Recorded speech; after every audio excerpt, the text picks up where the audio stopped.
What is going on, YouTube? Lamont at large. Today I'm in Cerritos, California. We're gonna quickly walk to the location of a horrible plane crash. August 31st, 1986, two airplanes flying right above my head, right where I'm standing right now, collided in midair. 82 people tragically lost their lives, all because one man was not paying attention on where he was going. Let's talk about it. That date, August 31st, 1986. Aeromexico Flight 498 takes off out of Mexico City. Its final destination is Los Angeles. It's going to be touching down at LAX. It's scheduled to touch down a little bit after 12, maybe 12:15, 12:20. So as it's flying, it has 3 stops on its way to its final destination. It's going to stop in Guadalajara, it's going to stop in Latero, and it's going to stop in Tijuana. So it's about now 11:45 a.m. and just like how it's nice out right now, the same kind of weather on that day, just bright and sunny. A perfect day for flying, a perfect day for doing anything. So as Flight 498 is coming into this area, it's descending in altitude, and little does that plane know that there's actually another plane in the area, a plane that should not be in the area. And in that plane are 3 people. William Kramer, his wife Kathleen, and their 26-year-old daughter Caroline. They were flying in a PA-28 Cherokee, which is basically a small personal plane that you use to just, fly around or what have you. So they had earlier taken off out of Torrance, California, and they were on their way to Big Bear. Right about, I would say right here, right up in the sky right there, it's almost noon, and neither of the pilots see each other, and that little tiny plane, that little PA-28 Cherokee, crashes right into the Aeromexico plane, and immediately that plane starts coming down. When that little tiny plane crashed into the back of Aeromexico Flight 498, it sheared off its rudder and horizontal stabilizer. As you can see in the picture on the screen right now, I want to say it was taken from some form or another of a surveillance video. That plane is in a 90-degree free fall. This is right around the exact location of where the plane crashed. This home right in front of you, the plane nosedived right into the backyard. All of these houses right here in back of me, 12 houses, were either damaged or destroyed. Now, there were in total 64 people on the Aeromexico Flight 498. It was 58 passengers and 6 crew. They all died on impact. In the little plane with the Kramers, 3 people there, and on the ground, 15 people were killed. 15 people that were in these very houses right here, including one man, kind of like that guy out there in back of me with a garden hose.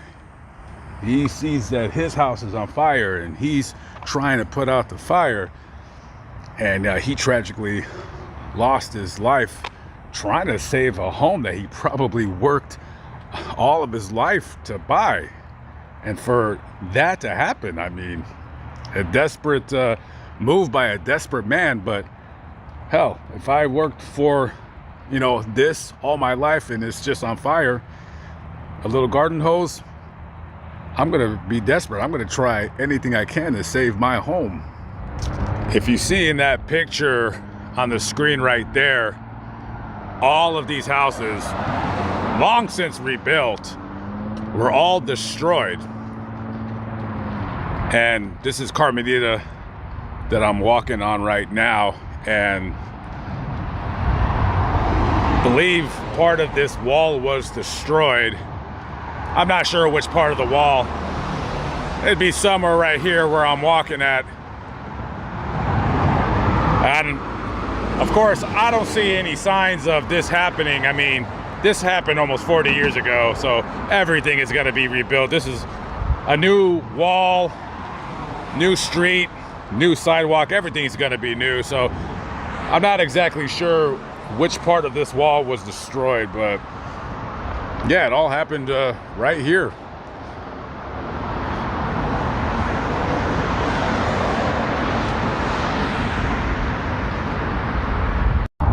About 3 blocks away is Cerritos Elementary School, and on this very playground right here, this would have been the exact area where the Kramer's plane crashed. And as investigators got to the scene and got to the airplane where their bodies were, they quickly discovered that, well, not only were they all dead, of course, but they all had been decapitated. Right from the chest above, everything was gone. After the NTSB investigation concluded, it was determined that this whole affair was the fault of one William Kramer. William and his family had just moved to the area about a year previous. They were originally from Spokane, Washington, and according to flight logs, William, this might have only been his 7th time flying in the area, and he had only logged about 5.5 hours in this airspace. He had flown, unbeknownst to him, he had flown into Los Angeles, a terminal control area, an area that he was not supposed to be in, that he was not cleared to be in. And at that very time that he was in that area, there was another plane that was supposed to not be in that area that was there as well. So you had 2 planes in an area that they're not supposed to be in, and you had Aeromexico flight 498. They didn't know, they didn't see anything coming. Neither plane saw each other, and according to the black box that was gathered from Aeromexico, the last words the pilot spoke was, "Oh bleep, this can't be happening." And let me say this, I cannot imagine, I can try to, but I cannot imagine being on an airplane in that 90-degree, just straight downward angle, crashing into the ground. I mean, we all get nervous when we fly, when we get bumpy turbulence. I mean, just imagine. Like, I can't. Oh boy. Decapitated himself, his family, and killed 79 people, and he doesn't even know about it. It was an accident. This video is not to chastise him. It was an accident, but it was one that could have been avoided.